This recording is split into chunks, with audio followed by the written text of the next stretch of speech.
The reaction I didn't put on that nice, cute little previous slide in the previous movie was hydrolysis. I could have put hydrolysis for everything because every single one of those acid derivatives can be hydrolyzed, that is reacted with water, back to the original acid. Now, of course, I mentioned it for the acid chlorides and the acid anhydrides because both of those will hydrolyze quite readily. Both of them will react quite readily with water in a nucleophilic acyl substitution to take you back to the carboxylic acid. That's not an acid reaction you want to do. That is a reaction you really want to avoid. So you don't have acid chlorides in water. You don't even have acid chlorides in very humid atmospheres, and to a lesser extent that is also true to acid anhydrides. But hydrolysis is a reaction that is important to mention for esters and for amides. So let's do that. Here's an ester. If you take an ester, which of course is not very reactive, so if you're doing any reaction, you're probably going to have to heat it up. So we'll reflux it with a catalyst to turn it back to an acid. Now, if we have that catalyst is an acid, a dilute acid, so dilute sulfuric acid or something like that, then we can turn it into the original carboxylic acid. That's from the acyl part there, and then of course the alcohol there as marked in blue. Trouble is though, think about the most recent time you saw carboxylic acid, ester, heat, and other acid, mineral acid, sulfuric acid, for example, in the same sentence. And that was, of course, how you make the esters. And so what we have here is the classic reversible reaction. You can make an ester by taking the acid and the alcohol with an acid catalyst and heat it up, or you can take the final ester product, heat it up with an acid catalyst and break it apart again into the acid and the alcohol. This is why making esters from the acid and the alcohol is really a poor reaction. It's very, very reversible.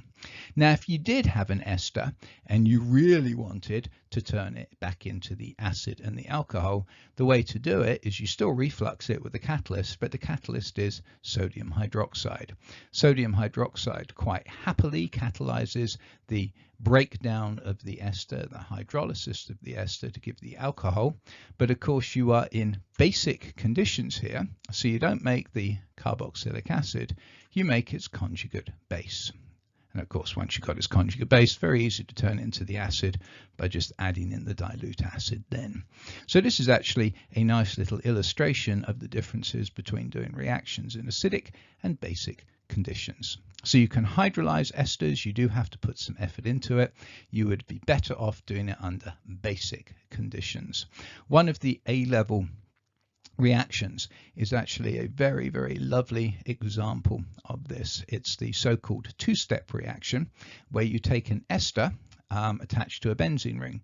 Now you want to nitrate that benzene ring, which requires concentrated acid, but you have to do it very, very, very carefully indeed so that you don't hydrolyze your ester, which is methyl benzoate, into benzoic acid.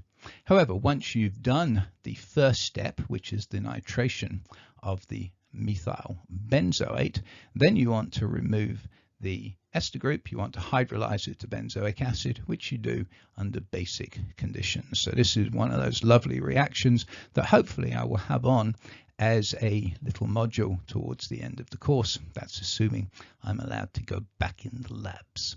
Anyway, that's hydrolysis of esters. You can also do hydrolysis of amides, and it's going to look very, very much the same, refluxing it with catalysts.